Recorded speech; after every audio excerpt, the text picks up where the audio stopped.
It is such a blessing to look out and see all of you here with us. Such a blessing. We're all a part of the same story and the same journey. And we're here to thank God for every step of the way. Every step.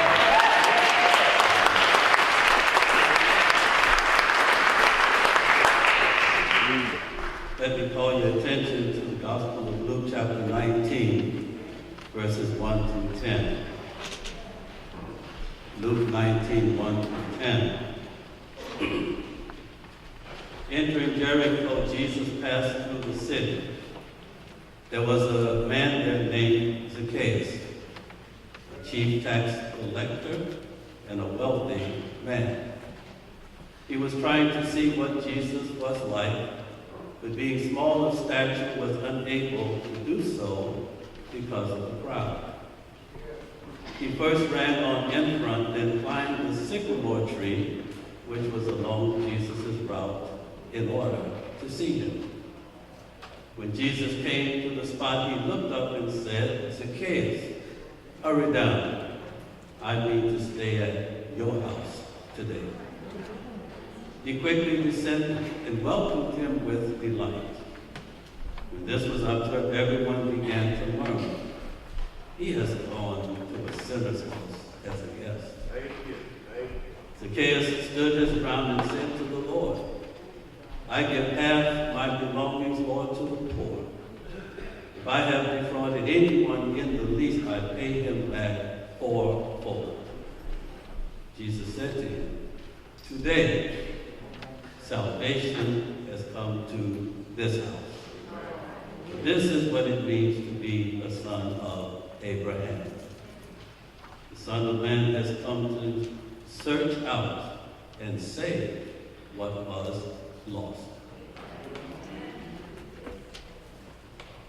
He who is satisfied. He who is satisfied. Amen? Amen. C.S. Lewis, the famous Christian philosopher, once wrote, "True friendship is rare on earth. It means identifying with someone in thought, heart, and spirit." Today's gospel story tells us of the beginning of a wonderful friendship. Jesus was on his way to Jerusalem for the feast of Passover. Jesus knows that this will be his last Passover with his disciples.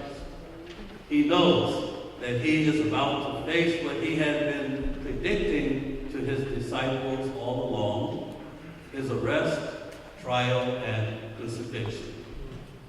On his way to Jerusalem, however, he stops at a center of commerce and trade, a thriving town called Jericho. This is where Jesus and Zacchaeus meet, and a true friendship is formed. Now, the first thing we need to know about Zacchaeus is the fact that he lived a life with no true satisfaction. We define satisfaction as the fulfillment of one's wishes, expectations, or needs. Although everyone, I'm sure, is looking for some true satisfaction in life, for many, the idea of being satisfied can be elusive. Our Western culture constantly gives messages telling us, in order to be satisfied, you've got to live in a bigger house and drive a nicer car. These messages tell us that we've got to be wearing expensive brand name clothes, go to the most prestigious schools, and come out with the highest degrees. These messages tell us that we've got to climb the corporate ladder of success and make sure we have the right portfolio. So many people have bought into this philosophy only to find out down the road that when they had achieved all their hopes and dreams, when they finally got the world on the string, they still aren't really satisfied with who they are and where they are. You see, nobody should be thinking about living in a bigger house or driving a nicer car unless you have bigger house money and nicer car bank account.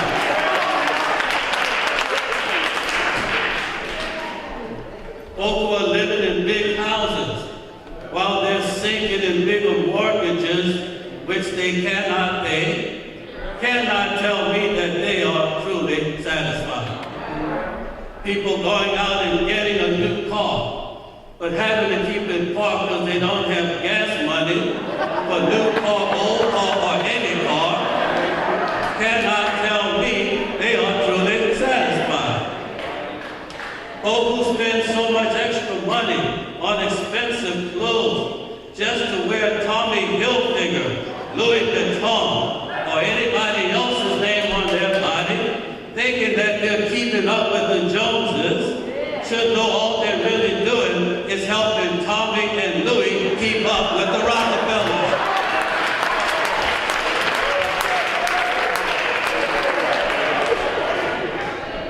I know none of y'all are doing that. These folk cannot tell me that they are truly satisfied. A whole lot of folk who have made it to the top of the ladder in the corporate world would not want to remember, let alone admit what some of them agreed to do to get to the top. If you have achieved all the success in the world, but lost yourself somewhere along the way, you cannot tell me that you are truly satisfied. Zacchaeus was a powerful man, the chief among the tax collectors. He was most likely in charge of the local taxation office and would have supervised all the other tax collectors in that district. This was perhaps his lifelong ambition, a goal that he had set for himself at an early age.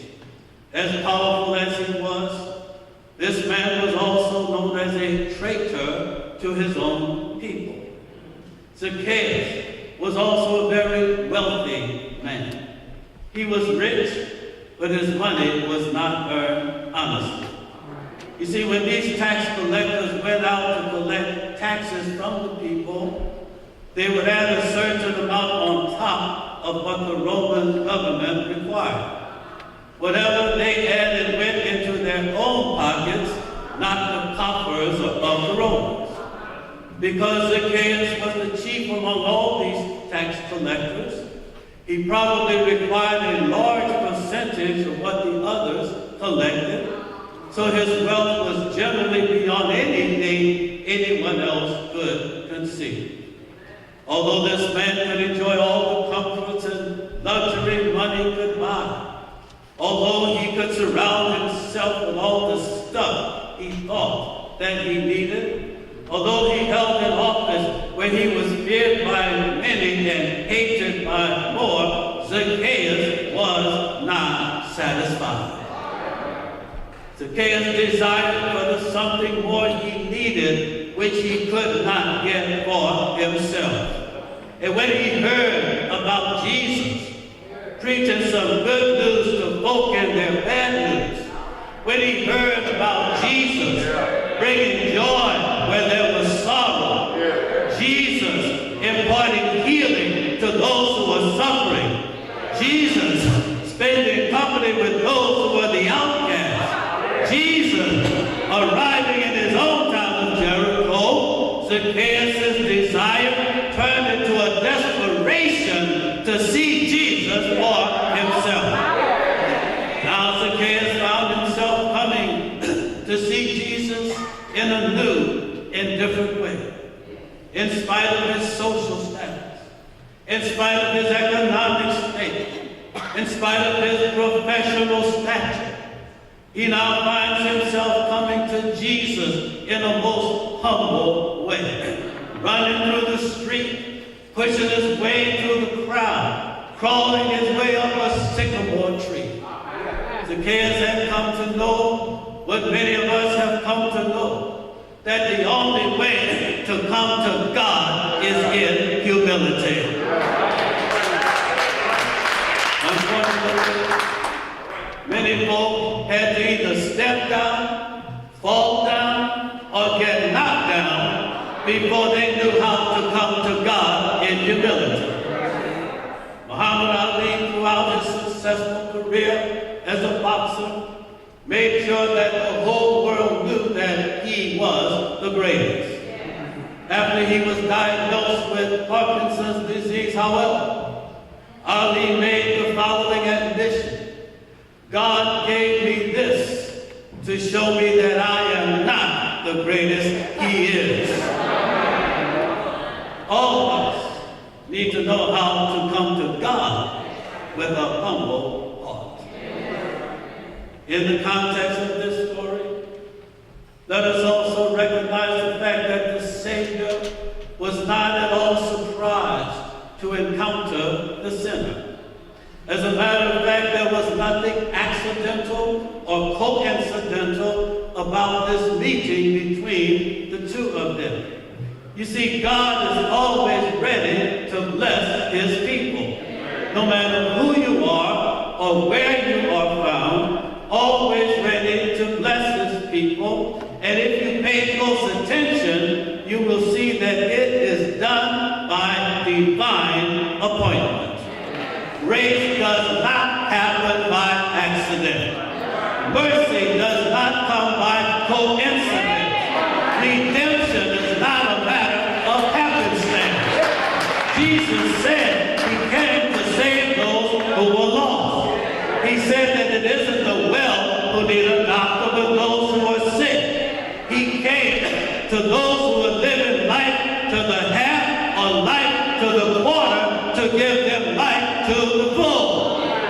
It was by no accident that Jesus decided on a certain day to go through Samaria. You see, on that day, he had a divine appointment with the woman at a well. It was no accident. The day he was walking through a certain crowd in a certain town, on that day, he had a divine appointment with somebody who needed to reach out and touch the hem of his garment.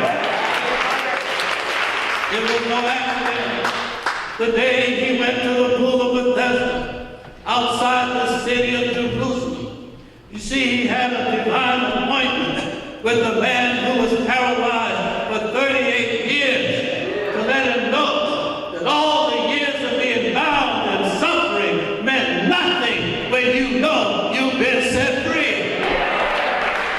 You see, church, God has set a divine appointment for each and every one of us, just like the one he had set for Zacchaeus. No matter who you are, where you are, what you have done, even what you're doing now, there is a divine appointment which God has set for us to let us know that God is ready whenever we are. All we have to do is show up for the appointment, and we will get the healing. Amen, church?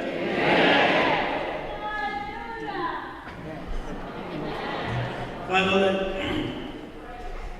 we need to see the fact that Zacchaeus made a new decision, a new determination on that day.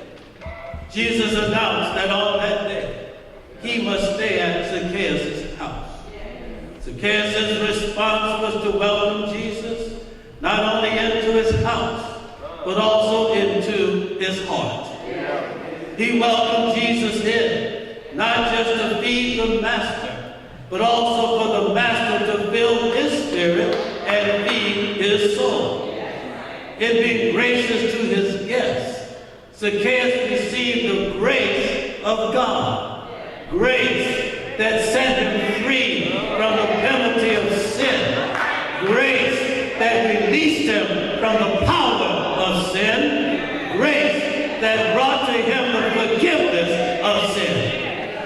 For the first time in his life, Zacchaeus began to experience a true sense of joy, a true sense of peace, a true sense of satisfaction that he had never experienced before. From that moment on, Zacchaeus knew that he would not be the same. His household would not be the same. His life would not be the same.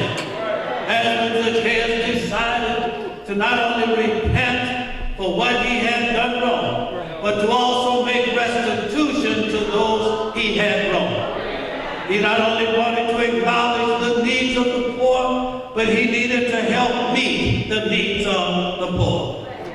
Zacchaeus discovered the fact that true satisfaction in life is not all about how much you get for yourself, but it's really about all that you give to someone else. True satisfaction is found when we discover the fact that the joy of the Lord comes from the joy of being in the Lord, walking with the Lord, serving for the Lord. It is only when we discover this kind of joy, this kind of peace, this kind of happiness, that we can say we are truly satisfied. Church, all of us need to have Jesus come along and see about us.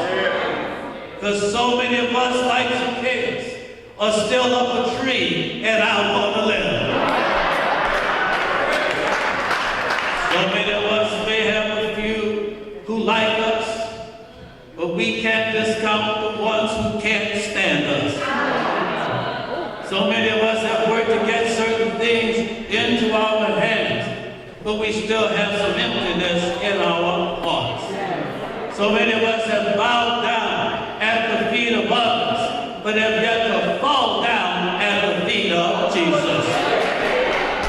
What do you think you would do if Jesus came along and said, today I must stay at your house?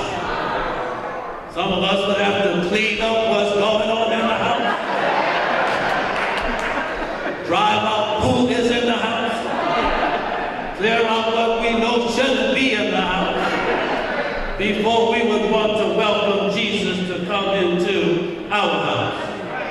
Well, let me encourage you to face what Zacchaeus faced and do what Zacchaeus did. He didn't put Jesus off until he had time to clean up his act. He welcomed Jesus into his house just as he was.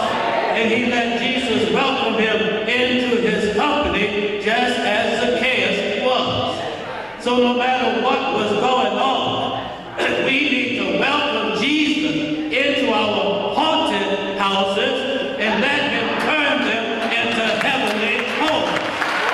Welcome Jesus into our broken families so that he will bring blessed forgiveness. Welcome Jesus into our caves of chaos so we can receive comfort and consolation. Welcome Jesus into our hurting marriages so he will give us healing medicine. Welcome Jesus into our simple practices and he will give us sacred peace. Don't try to clean it up before he comes. Let him clean it up when he comes.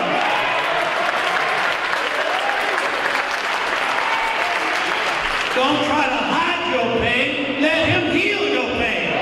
Don't try to act like you've been found when you know that you are lost. Dare to go ahead and be lost, and so that when he comes, you know that you've been found. Don't try to be so right when you know you're so wrong. Dare to be as wrong can be, and let him come out and pick you up, clean you up, turn you around, and make you right again.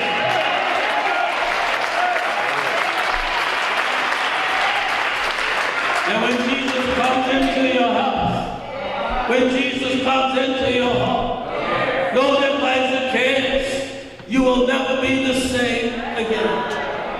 What you come to realize is the fact that all you got for yourself does not compare to what Jesus gives you. You come to realize all you do for yourself can't come close to what Jesus does for you. You come to realize all the friends you have accumulated in life cannot match the friend you have in Jesus.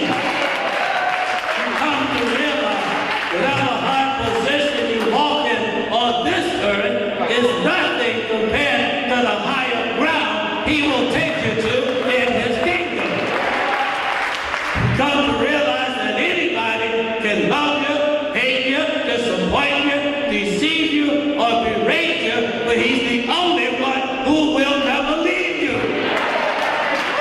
Come to realize anything you're holding on to down here has no true value if you can't hold on to him and let him hold on to you until you make it up there.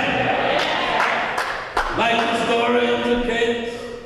What else could he do? What else could you do? What else could anybody do but respond to Jesus with an attitude of gratitude? Grateful that Jesus came along just when I needed him the most. Grateful that he heard my cry, hidden by every groan. Grateful that he walks with me and talks with me and tells me I'm grateful that he leads me and guides me along the way. Grateful that he has smiled on me. Grateful he's the joy of my salvation. Yes, he is. Grateful that there will be peace in the valley for me someday. Grateful that he looked beyond my faults and saw my needs. So grateful to know all that I have, all that I am, all that I hope to be. I give it all to him. Yes, church, this is a Kansas testimony to himself, to his household, community in Jerusalem, and to us today. This is what he has come to know once he saw Jesus for himself, and Jesus took him as he was. This is why life for the kids could never be the same again. But this is what I want you to know today. What is your testimony of what the Lord has done for you? What is your witness of how he moved in your life and it changed your life, and you know you could never be the same again? What is your reason to want to stand up today and give thanks and praise to God? Can I get a little witness today? Well, there's one thing I know, church, and won't forget. One thing I am sure of and never doubt. One thing, the only thing that gives true meaning to why I am here today. One thing, the only thing that really matters for me today, and it's this: I am satisfied with Jesus. I know for myself, when you're satisfied with Jesus, you just can't keep it to yourself. You gotta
It doesn't matter how heavy the burden. It doesn't matter how costly the price. It doesn't matter because Jesus paid it all. And it's all to Him we owe. So there's nothing in life I'm really worried about because I'm satisfied with Jesus. There's nothing I need to handle by myself because I'm satisfied with Jesus. There's nothing I can't entrust to God's hands and God's care because I'm satisfied with Jesus. I'll not go hungry. I'll not go thirsty. I'll not be lonely.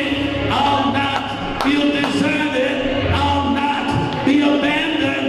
I'll not wallow in worrying, descend into despair, or trifle in turmoil, because I am satisfied, satisfied, satisfied with Jesus.